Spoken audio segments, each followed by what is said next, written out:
Hola, hola, buenas noches. Bienvenidos al programa. Yo soy Jaime Bailey, todavía soy Jaime Bailey. Hoy es viernes 22 de mayo, estamos saliendo en vivo desde Miami para todo el mundo. Quiero enviar un saludo muy cariñoso a José Barrios, que mañana está cumpliendo 50 años en la ciudad de Atlanta. Un abrazo para ti, José. Bueno, vamos a lo nuestro. Hay buenas y malas noticias hoy. La buena, quizá, es que el número de fatalidades por coronavirus hoy viernes bajó respecto de ayer. Hoy han muerto 1.233 estadounidenses por culpa de este ponzoñoso virus, más de 1.200 todavía. En el conteo global, Estados Unidos tiene más de 94.600 muertos por coronavirus, pero, y esto le tiene que haber dolido mucho al presidente Trump, la Universidad de Columbia en Nueva York ha hecho un estudio y ha llegado a la siguiente conclusión.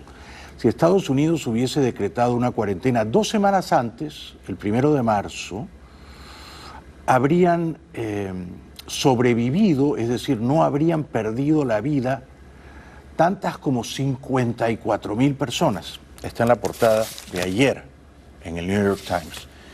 O sea que este es un estudio de la Universidad de Columbia, ¿no? Por supuesto, Trump y sus escuderos lo van a impugnar, ¿no?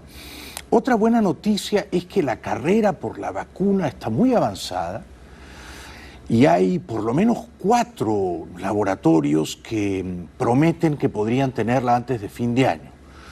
Sorprendentemente, y esto lo anuncia también el New York Times hoy, el gobierno de los Estados Unidos le ha dado $1.2 billones a la Universidad de Oxford, en el Reino Unido, para ver si llega primero a la vacuna.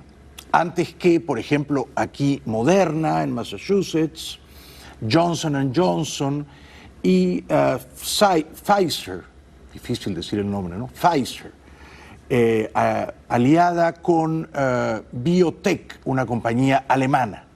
Pfizer está buscando la vacuna en Alemania. Bueno, entre tanto, el presidente Trump, que visitó ayer la planta de Ford en Michigan, explicó por qué no le gusta mostrarse a la prensa con mascarilla. Dice que no le quiere dar ese placer morboso a la prensa, el de verlo a él tan majestuoso, claro, tan imperial, rebajado a la humana condición de un hombre que porta la mascarilla. Él no quiere rebajarse a eso. No quiere condescender al nivel de nosotros, los humanos mortales. Por eso no se muestra con mascarilla. There was a lot of interest about whether you would end up wearing a mask today. Could you just take us through your thought process of why you decided not to wear a mask? Well, I did I had one on before. I wore one in this back area, but I didn't want to give the press the pleasure of seeing it. But no, where I had it in the back area, I did put a mask on. Did you have the goggles on too as well, sir? I did. I had goggles and a mask right back there. Well, why would you not be And here's another one. Why would you not be wearing? Bueno, no es cuestión de complacer el morbo de la prensa. Al contrario, yo creo que se trata de dar un buen ejemplo, ¿no? Los poderosos deberían iluminar o inspirar a quienes no tenemos poder. Deberían sentar el ejemplo. El doctor Tony Fauci, tan querido por todos en estos tiempos arduos, aciagos de coronavirus, dice que va a salir a caminar, pero y hacer ejercicio sin despojarse de la mascarilla. Morning, Dr. Anthony Fauci is encouraging Americans to go out for the holiday weekend while taking precautions. I plan to go out for nice walks and hikes over Memorial Day, and I'm going to do it with care, with a mask on. Dr. Fauci, a key member of the White House Coronavirus Task Force, also says the public will see more of him after he was asked Thursday night why doctors on the task force have not been briefing reporters on the pandemic. I think you're going to probably be seeing a little bit more of me and my colleagues. There was a period of time there was a little bit lull in our being out there with the press, but I believe that's going to change. Se anuncia, y me alegro, que en poco más de una semana, el lunes 1 de junio, se van a reabrir las playas aquí en Miami. Bueno, como ustedes saben, hace poco más de 20 años, Hong Kong, que era una colonia británica, pasó al dominio de la China, pero los mandarines comunistas de la China prometieron entonces que respetarían el mantra de un país, dos sistemas, o sea que Hong Kong seguiría siendo una zona donde se practicaría el capitalismo, ¿no? La libertad de mercado, y donde la gente tendría unas libertades civiles que no serían conculcadas por la dictadura de Beijing. Esta luna de miel se ha terminado. Por lo visto, el dictador chino está aprovechando el caos del coronavirus para solidificar su poder y para expandirlo a Hong Kong, aplastando con virulencia las protestas de quienes no quieren verse ahora sojuzgados a una dictadura comunista. Le preguntan a Trump, y es claro por su respuesta, que no está muy enterado de nada, y dice, sí, como no, he recibido unos reportes y estamos estudiando el caso. Pero a juzgar por la respuesta da la impresión de que Trump no está muy bien informado del tema. This coronavirus crisis, the Chinese government is considering a new national security law that would give it the authority to clamp down to a greater degree on Hong Kong. Do you have a message for the Chinese government about changing the relationship with Hong Kong? Well, we'll have to see what happens. I haven't seen it yet. I've gotten a little briefing, but I'll have a statement to make at the appropriate time. Okay? Hong Kong's been through a lot. Bueno, una respuesta perfectamente superficial, ¿no? Veremos qué pasa, y Hong Kong ha sufrido o ha pasado por mucho. Hong Kong viene sufriendo una constante erosión a sus libertades por parte de la dictadura comunista. Esto no se va a detener, Estados Unidos no lo puede impedir, salvo protestas protocolares, pero no lo puede impedir en términos prácticos. Y da la impresión de que ya desde Beijing se ha tomado la decisión de culminar el último zarpazo autoritario sobre Hong Kong. Por eso los defensores de los derechos civiles en Hong Kong están indignados y piden ayuda al mundo libre. I just want to say to the international community that this is the end of Hong Kong. This is the end of one country, two systems. Make no mistake about it, that Beijing, the Central People's Government, has completely breached its promise to the Hong Kong people. A promise that was enshrined in the Sino-British Joint Declaration and the Basic Law. And they are now completely walking back on their obligation owed to the Hong Kong people. La verdad es que después de todo esto, el coronavirus, las mentiras sobre el coronavirus, la represión brutal a las protestas en Hong Kong, yo creo que China va a dejar de ser un destino turístico. ¿Sabían ustedes que China era uno de los 5 países más visitados globalmente antes del coronavirus? Alrededor de 60 o 70 millones de viajeros visitaban la China cada año. O sea que China estaba junto con España, Francia, Italia, como un país muy apetecido por los viajeros, por los turistas. Esto va a cambiar, ¿no? Para China esto ha sido un desastre absoluto de relaciones públicas, ¿no? Con buen juicio, me parece, el presidente Trump hoy pide a los gobernadores que ordenen que se puedan reabrir los templos, las casas de adoración religiosa. Some governors have deemed liquor stores and abortion clinics as essential, but have left out churches and other houses of worship. It's not right. So I'm correcting this injustice and calling houses of worship essential. I call upon governors to allow our churches and places of worship to open right now.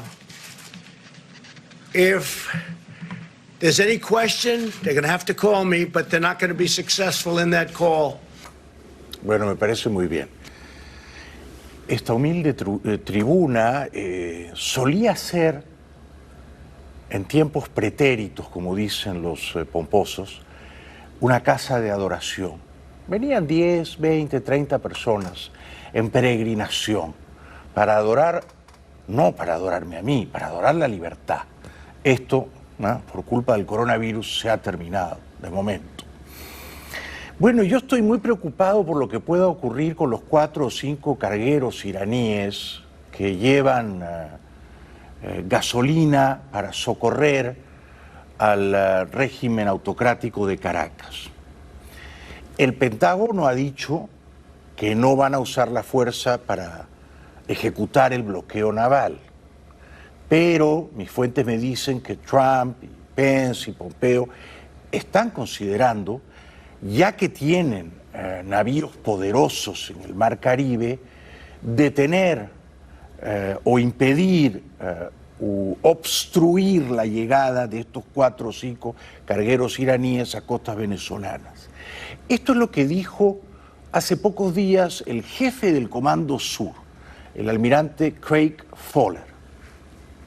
Estamos viendo cómo ellos están apoyando cada vez más a Venezuela. Y esto ha incluido otros elementos de apoyo para poder apoyar el régimen de Maduro. Entonces, ¿cuál es el interés de Irán en Venezuela? Cuando no pueden o no han podido enfrentar sus propios problemas con el COVID-19. Naturalmente esa voz de pajarito no es la del almirante Fowler, ¿no? Es la de una traductora melindrosa. El almirante Fowler habla lo que le dice su jefe, ¿no? Y él, me imagino que estará impaciente por ejecutar el bloqueo naval.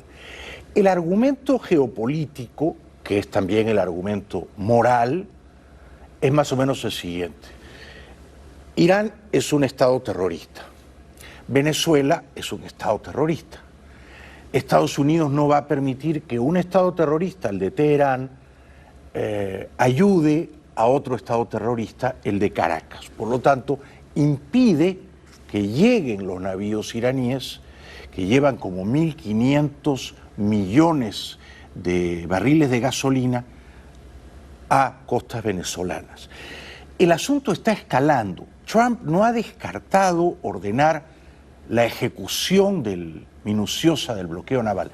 La televisión rusa, citada por Telesur, hace minutos nada más, le advierte a Trump de que no vaya a ejecutar el bloqueo naval. La diplomática indicó que la maniobra de Washington en el Caribe coincide con el envío de buques petroleros iraníes cargados de combustible a Venezuela, por lo que se podría considerar como un intento de bloqueo naval. La funcionaria expresó que las acciones del Comando Sur estadounidense apuntan a preparativos para subir a grandes embarcaciones y no para interceptar pequeñas lanchas de alta velocidad, con la intención de garantizar seguridad del espacio marítimo para realizar operaciones con sus socios. Pero obviamente son grandes embarcaciones, como vamos a ver a continuación en unas imágenes propaladas hoy por la televisión iraní, haciendo propaganda, por supuesto, ¿no? La televisión iraní tiene un canal en español, Hispan TV, increíble, ¿no? Y en ese canal han propalado hoy las siguientes imágenes, con una música truculenta que yo les voy a ahorrar. La solidaridad navega hacia Venezuela, ¿no? No vayan tan rápido porque si no yo no puedo leer. No son 4, dicen los iraníes, sino 5 los tanqueros. Ahí están los tanqueros. Para abastecer la demanda de gasolina de Venezuela, al menos 5 semanas. Esos son pobres venezolanos en autos y en motos haciendo unas colas de horas y a veces de días, ¿no? Culpan a Estados Unidos. Me alegro. Estados Unidos, a principios del año pasado, decretó el embargo petrolero de facto.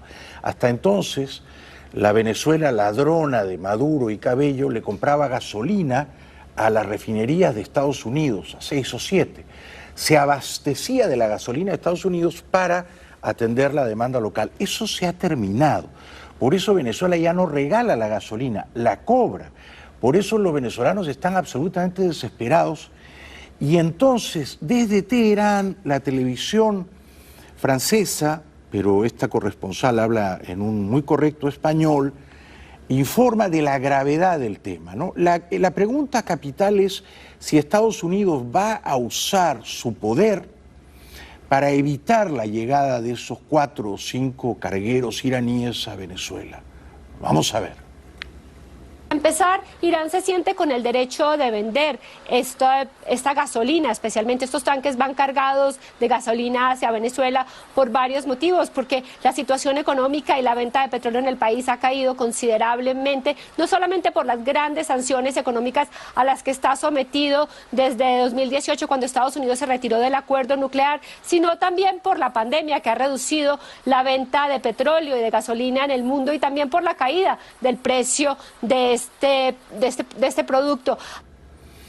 Claro, por supuesto el desplome del precio del petróleo ha afectado mucho a Maduro, pero lo que más lo ha afectado es la incompetencia, la ineptitud de sus burócratas dirigiendo a PDVSA, una empresa que han quebrado.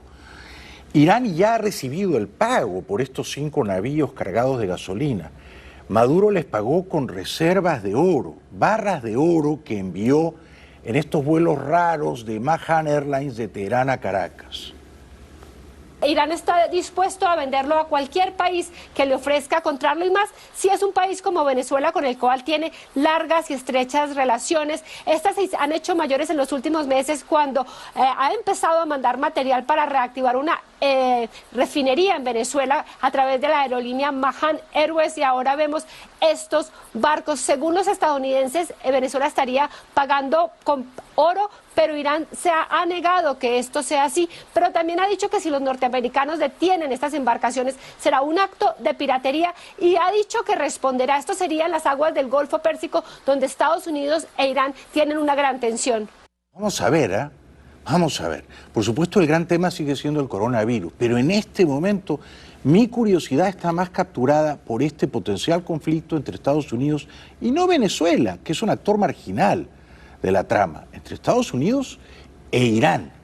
Ya en el Golfo Pérsico los iraníes han hecho estropicios con un montón de cargueros y han desatado hostilidades que no fueron debidamente contestadas.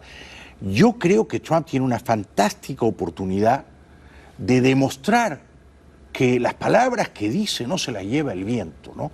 Y que va a defender en los hechos la causa de la libertad en Venezuela. El dictador Maduro está preocupado, anuncia ejercicios militares. Esta semana que pasó, fuimos testigos de ejercicios militares, hoy, el día de hoy, de ejercicios militares Escudo Bolivariano Caribe 1 en la isla de La Orchila, con la prueba de sistema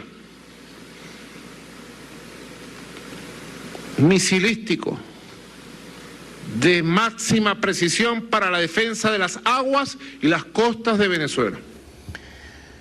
¿Qué podría ocurrir si Estados Unidos, o sea, Trump, Pence y Pompeo le dicen a Craig Fowler, usted ejecute el bloqueo naval?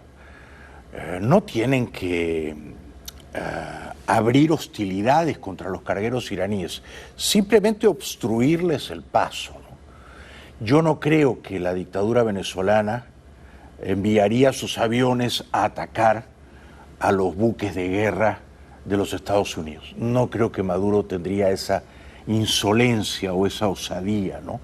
Y entonces simplemente los buques iraníes no podrían pasar, ¿no? Ahora, eso por supuesto podría escalar, pero yo creo que esto es algo que juega a favor de Trump en este momento en el cual está arrinconado contra las cuerdas y recibiendo una paliza del coronavirus, ¿no? Lo cierto es que el corresponsal de la televisión chilena en Caracas revela que la dictadura está seriamente preocupada y se plantea como un escenario probable que Washington ejecute el bloqueo naval. El camino conduce a pequeños caseríos de campesinos en Carayaca. A un poco más de una hora por donde los mercenarios intentaron ingresar el pasado 3 de mayo por el estado La Guaira, que tiene costas y montañas.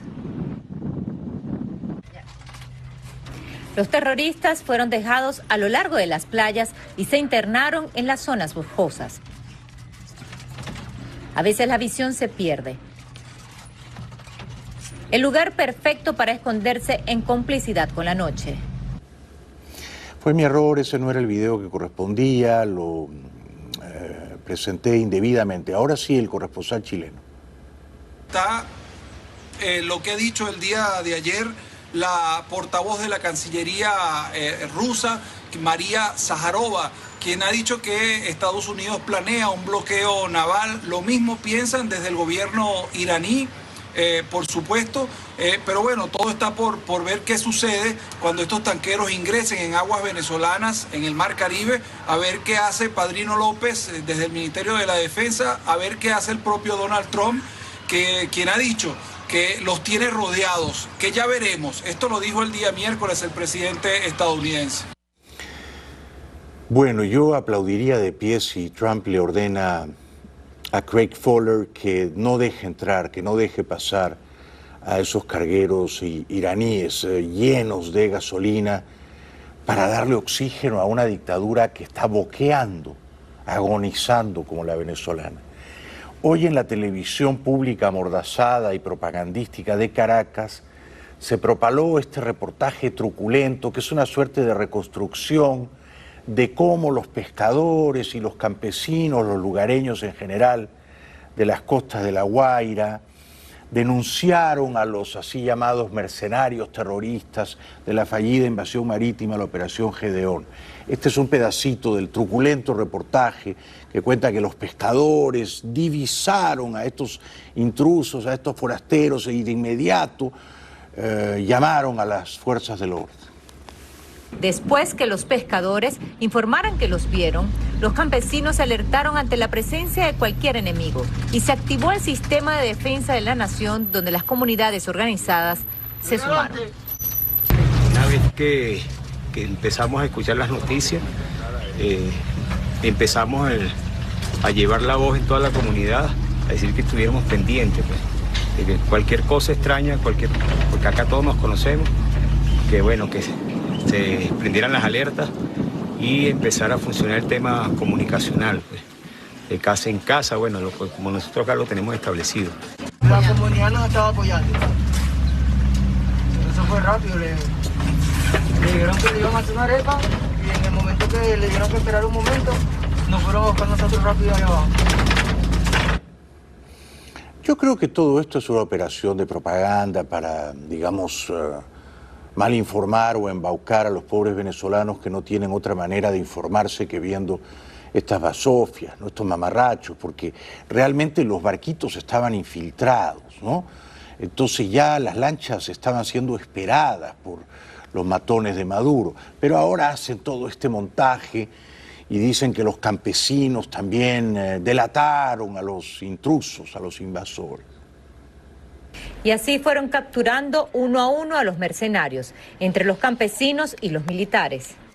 Todos los que se han presentado acá en la comunidad, que han sido atrapados, le han sido respetados sus derechos humanos.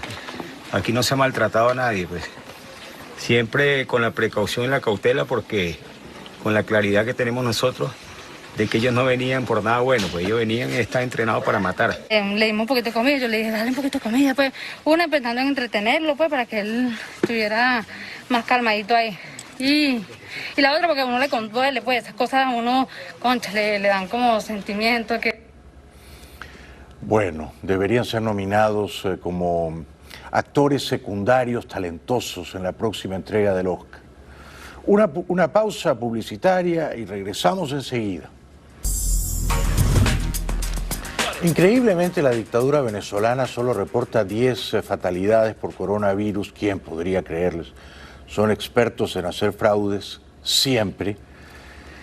E increíblemente también en esta encuesta en Caracas, algunas personas revelan que cuando quieren ser atendidas por un médico tienen que ir a buscar al médico, puesto que el médico, al no haber gasolina, no puede llegar a la clínica o al hospital. Nosotros los enfermos renales tenemos que buscarlo porque no hay gasolina para el transporte. Por ejemplo, ¿usted a quiénes ha tenido que buscar y a dónde? Los busco en la misma zona de Naguanagua, los busco en la campiña, los busco en tal parte y los llevo y los pongo a trabajar, porque si nosotros no los buscamos a las 6 de la mañana, ¿cómo me realizo yo a las 9 de la noche? Yo salgo de la clínica a las 10 de la noche por este tipo de cosas que si no buscamos al personal me mueven la consulta mía a realizarme de 6 de la tarde a las 9 de la noche. Es increíble, ¿no? Los ciudadanos en Venezuela protestan también por la falta de luz. Baja la luz y vuelve inmediatamente, no es que se nos va la luz, son bajones intermitentes, esos bajones dañan más los equipos que la bajada de la ida de luz. Si se nos fuera la luz y ya, ok, pero no, van y viene, va y viene, eso altera los equipos. Normalmente tenemos muchísimos sopetones de luz que suben enormemente, todos los equipos se descompensan y de 4 televisores que había en mi casa, ya ninguno funciona. Bueno, como si fuera poco, la dictadura desenchufa DirecTV en Venezuela y la gente naturalmente se queja. Realmente, o sea, no hay nada que hacer, o sea, aburridos en la casa, lo más que hacemos, bueno, somos pocos y nada, conversamos, nos vemos las caras, jugamos algo. Ellos tienen conciencia y que sabe que el capitalismo es así, nos acostumbran a algo y después nos lo quitan. No te preocupes, que esos vuelven otra vez, están en Colombia otra vez. Ese es para presionar nada más, ya volverán. Cada día más agredido este gobierno, más agredido de toda la sinvergüenzura que está haciendo este gobierno, que nos tiene prácticamente el pueblo engañado con su famoso coronavirus. ¿Dónde están los muertos? Pero me pregunto yo. ¿Dónde están los hospitales? Estuve en un hospital y no encuentran medicamentos, no encuentran nada. Desde luego los muertos por coronavirus los están ocultando sistemáticamente en Venezuela. ¿Cuán desesperados, cuán abatidos tienen que estar los refugiados venezolanos en Colombia que ahora están impacientes por volver? Niños, adultos mayores y familias enteras se instalaron en estos cambuches improvisados sobre la autopista norte en Bogotá. Se trata de ciudadanos venezolanos que manifiestan estar en situación de hambre. Unos llevan 5 días, otros incluso 8. Nosotros queremos irnos a nuestro país y aquí hay mucha gente que también tenían trabajo pero quedaron sin trabajo. Y hoy en día las personas lo están sacando de los arriendos, lo sacan como si nosotros somos un perro. Quieren volver a su país. Algunos cuentan con el dinero para su pasaje, pero aseguran que en la terminal no les dan luz verde para viajar. Los que no tienen dinero claman por ayuda humanitaria. En el Junquito, Venezuela, las personas se impacientan ante la represión y se registran escaramuzas con los matones uniformados.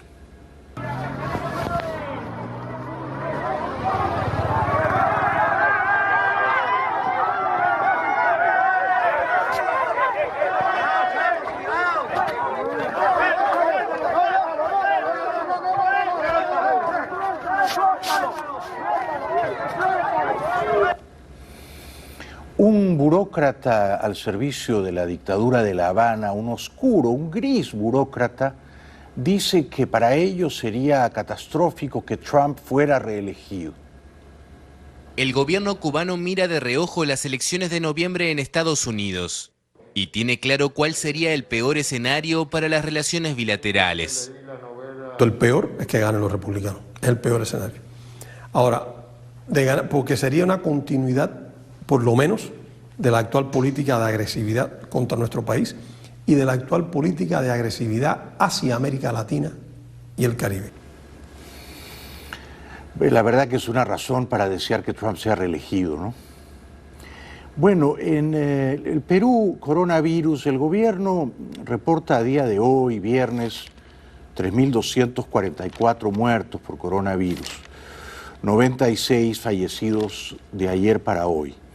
Sin embargo, la prensa internacional revela que ese número podría ser incompleto o inexacto, ¿no? Y que no serían 3.200 y pico los muertos por coronavirus, sino 81% más, o sea que habría que sumarle más o menos a esos 3.200 y pico unos 2.500 fallecidos más, con lo cual la cifra estaría cerca de los 6.000, no de los 3.200.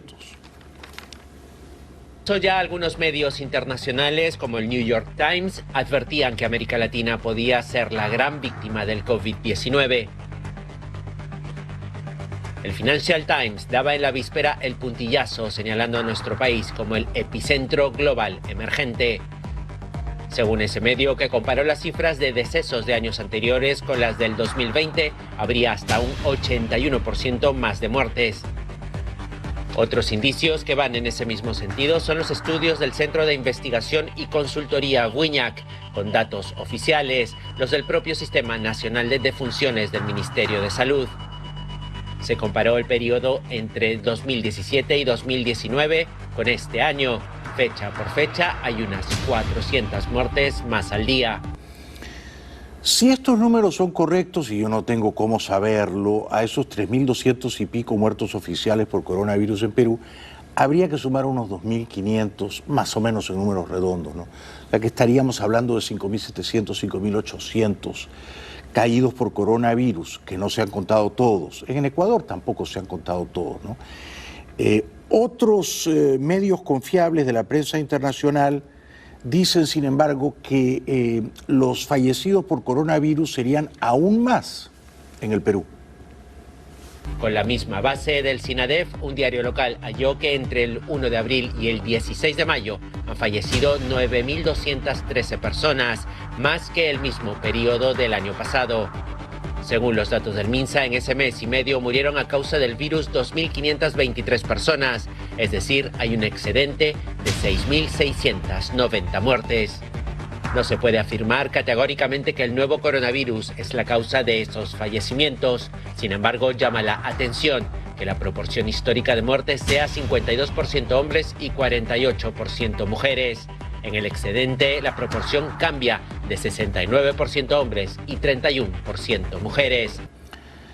Bueno, entonces, en resumen, yo creo que es razonable suponer que en el Perú el número de caídos por coronavirus no es de 3.200 y pico, sino probablemente como mínimo el doble, ¿no?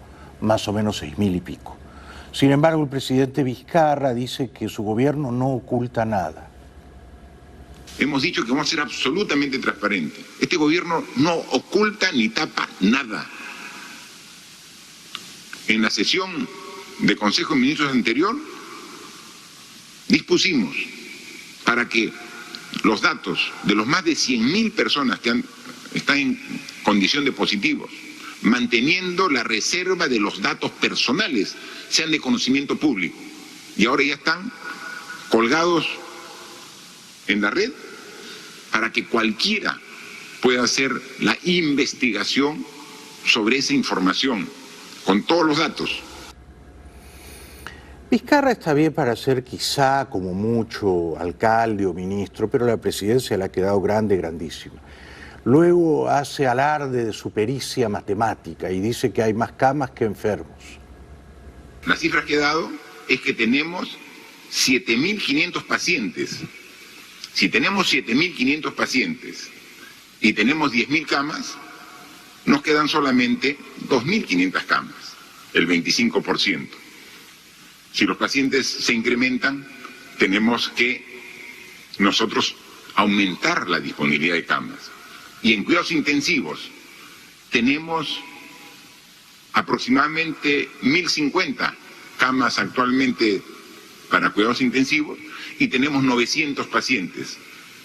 ¿Cuántas tenemos disponibles? 150. Y como es a nivel nacional, ya hay algunas regiones que llegamos al límite. O sea, es un genio matemático, queda claro, ¿no? Yo pido que cuando este señor expire, su cerebro se preserve, como el de Einstein, para ser estudiado. Bueno, los funerales en Lima, en el histórico cementerio El Ángel, son ahora, ¿cómo decirlo?, despoblados. Sin abrazos de condolencias y con apenas unos pocos familiares que mantienen la distancia, así se realizan los funerales de los fallecidos por COVID-19 en el cementerio El Ángel de Lima. Antes de la pandemia, las familias peruanas velaban a sus muertos en casa y luego acudían en masa a los cementerios. Nada de eso se puede hacer ahora. Los ataúdes son retirados de los hospitales y llevados en camioneta hasta los nichos de cemento adquiridos por el Ministerio de Salud para las víctimas del nuevo coronavirus. El cuerpo embolsado, desinfectado y sellado llega prácticamente directo al nicho, donde los familiares deben mantener una distancia de 5 metros de otras personas. Entre tanto, en Lima, refugiados venezolanos se dedican a un oficio que probablemente nunca habían imaginado para ellos, el de recoger cadáveres, cuerpos sin vida atacados por el coronavirus y trasladarlos con honor. Los peruanos están muriendo por el coronavirus por cientos en sus hogares y la labor de recoger los cuerpos recae en personas como Joan Faneite, de 35 años, y su hijo adoptivo Luis Serpa, de 21, quienes abandonaron Venezuela hace 2 años para huir de la crisis económica que azota ese país. Siempre siento temor de contagiar a mi familia cuando llego a mi casa, a mis hijos. Pero más que nada, bueno, hay que afrontarlo, seguir trabajando para poder llevar el sustento a mi casa. Faneite trabajaba como electricista en Venezuela antes de emigrar a Perú, donde hasta el mes pasado había unos 865.000 migrantes venezolanos. Centenares de españoles varados en el Perú y abandonados a su suerte por el negligente gobierno socialista de Pedro Sánchez piden ayuda a la canciller González Laya. Este es un mensaje para la ministra de Exteriores. Señora ministra, somos casi 300 personas varadas en Perú, unos en provincias, otros en Lima, con familia, con niños, muchos de ellos, con problemas económicos. Por favor, ayúdennos a regresar a nuestras casas. Muchas gracias. Una pausa y regresamos enseguida con todo lo último del coronavirus en Estados Unidos y en Europa. Abren pequeños comercios en Madrid y Barcelona, qué bueno. En Madrid volvieron a abrir algunos comercios, un nuevo paso en dirección al retorno de la normalidad en la capital española. También en Barcelona, los locales de hasta 400 metros cuadrados pueden recibir clientes nuevamente. Esto gracias a la luz verde del gobierno tras un consejo de ministros extraordinario que decidió que ambas ciudades pueden entrar en la primera fase de desescalada. Es que se cumplen los requisitos para progresar a fase 1. También los relativos a la vigilancia activa de casos y a todos los dispositivos que tenemos que tener para tener una detección precoz de los casos, poder hacerles una prueba diagnóstica en un margen de 24 horas. ¿Irá este verano la gente a bañarse en el mar en las playas catalanas? El verano pasado, las playas de Lloret de Mar, en la costa de Gerona, recibieron cerca de 1,5 millones de turistas. Pero se teme que este año la imagen sea otra. Con la llegada del buen tiempo, el alcalde de esta ciudad catalana trabaja para buscar la forma ideal en la que abrir su costa al público sin por ello aumentar la propagación del coronavirus. En otras ciudades europeas de costa, sus alcaldes trabajan a contrarreloj para que al abrir sus playas no se produzcan aglomeraciones. La ciudad belga de Ostende, en el Mar del Norte, está considerando crear un sistema de pases. Desde este domingo, las playas griegas ya están abiertas y a pesar de que la distancia de seguridad es obligatoria, en algunos puntos no se ha respetado. En España, por su parte, también se permite el baño en las playas de Formentera, en las Islas Baleares, así como en El Hierro, La Graciosa y La Gomera del archipiélago canario. Bueno, como saben, en Suecia nunca se aplicó la cuarentena, la odiosa cuarentena, ¿no? Y no cerró nada, no cerraron ni los bares, no cerraron ni los burdeles. Tiendas y restaurantes abiertos, prohibir las visitas a los asilos de ancianos y consejos, muchos consejos. El enfoque de las autoridades suecas para combatir la pandemia se ha centrado en informar sobre la importancia de gestos como lavarse las manos y sugerir comportamientos como quedarse en casa si uno se siente enfermo. El arquitecto de este enfoque asegura que no lo pensó para salvar empleos. Este modelo no persigue proteger la economía sueca, eso lo hacen otras partes de la sociedad. Pero en una economía global interconectada, el impacto financiero del coronavirus se siente en todas partes. El PIB de Suecia caerá drásticamente este año y nunca antes tantos suecos habrán perdido sus puestos de trabajo. Bueno, la Argentina tenía que pagar hoy viernes más de 500 millones de dólares para honrar su abultada deuda, no lo ha hecho. Ha pedido un plazo adicional hasta el martes 2 de junio. Argentina extendió hasta el 2 de junio el plazo para un canje de deuda que vencía el viernes. El primer plazo para el monto de 66.000 millones de dólares había sido establecido para el 8 de mayo y a falta de un acuerdo fue extendido hasta el viernes, cuando vence el pago de intereses de bonos globales por más de 500 millones de dólares.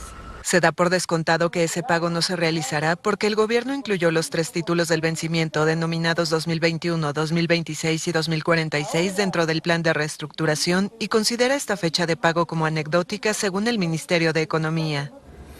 El presidente peronista Fernández, el de los bigoticos de mariachi desempleado, habla del default.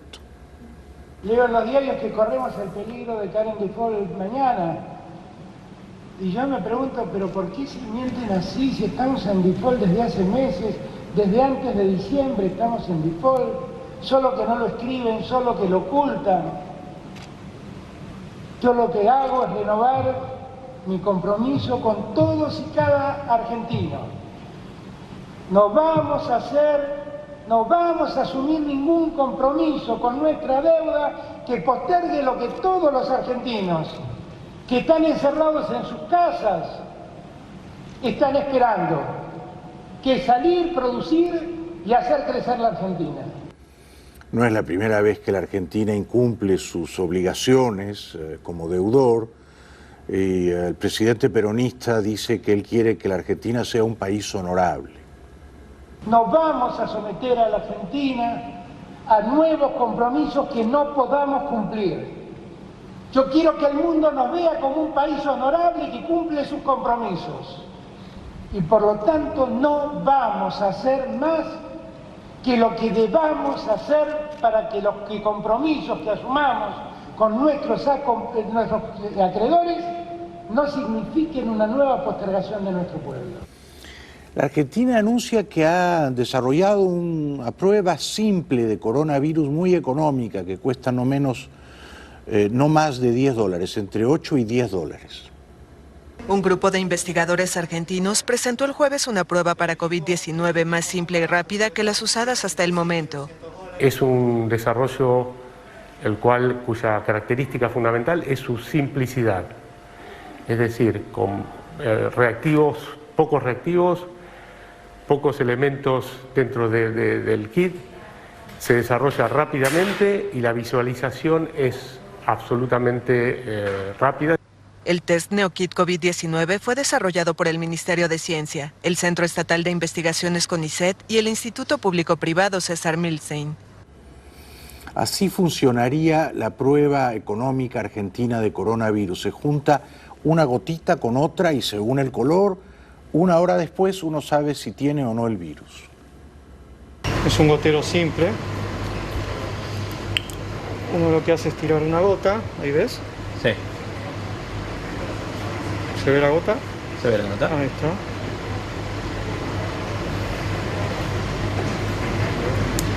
Se mezcla. Se pone aquí. Con el otro tubito. Se lo incuba 60 minutos.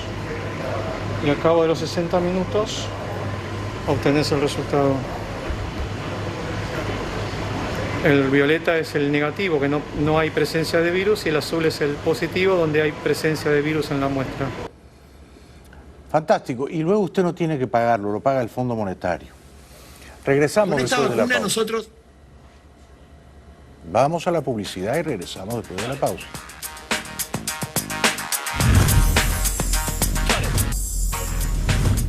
El jefe de laboratorio Moderna, basado en las afueras de Boston, promete vacuna para el coronavirus antes de fin de año. Con esta vacuna nosotros podemos inducir una respuesta inmune en todos aquellos que la reciben, y esa respuesta inmune produce el tipo de anticuerpos que uno esperaría generar, anticuerpos que neutralizan el virus y que podemos conseguir niveles de anticuerpos que se ven en las personas infectadas con SARS-CoV-2 o incluso superan esos niveles. O sea, no te inyectan el virus, sino una proteína que activa una respuesta, un anticuerpo que te protege del virus. Desde Alemania, los laboratorios Pfizer también prometen vacuna antes de fin de año. La colaboración alrededor de este programa es un programa que Pfizer está desarrollando con el laboratorio alemán BioNTech. Los estudios están en fase acelerada y esperamos que si todo marcha bien, para finales de año podríamos estar entrando a producción de la vacuna. Pero hoy los chinos han dicho que ellos van a tener la vacuna primero que nadie. ¡Qué miedo! Regresamos. La señora Bachelet no quiere ser presidenta de Chile por tercera vez. Primero que nada, yo tengo la impresión de que la política hoy día requiere, yo creo que hoy día hay expresiones de la ciudadanía que son horizontales, que no son verticales, hay unos que son dirigidas por pares, no hay una cabeza que dirija. Entonces, por un lado, el mundo ha cambiado, hay tecnologías que influyen fuertemente. Por otro lado, yo creo en la democracia, yo creo que la democracia exige nuevas caras. Así que yo, de verdad, no. Y tampoco me interesa ser secretaria general de Naciones Unidas por si acaso. Bueno, muy bien. Muchas gracias. Buenas noches. Buen fin de semana.